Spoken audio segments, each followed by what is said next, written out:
SSKJ pravi, da je reciklaža ponovna uporaba že uporabljenih odpadnih snovi v proizvodnem procesu.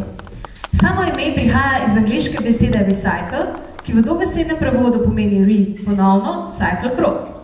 Reciklirani produkti so opremljeni z mednarodno veljavnim znakom za recikliranje. Vsaka puščica ima dejansko svoj pomen. Zbiraj, predelaj, ponovno uporabi. V ustvarjalnih delavnicah smo skušali recikliranje prenesti v kulturo.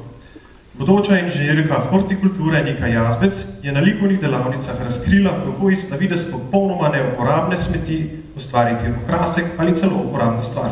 Vse veste, moderna umetnost. 3 črne pike na belem platnu, čevlji prilepljeni na tla galerije, ikebana iz WC-rolc in slamic.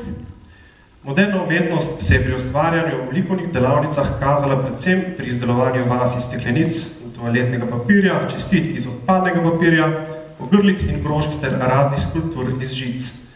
Tudi scena današnje prireditve je produkt likovnih delavnic. Sedaj sledita 2 kratka filma o likovnih in plesnih delavnicah.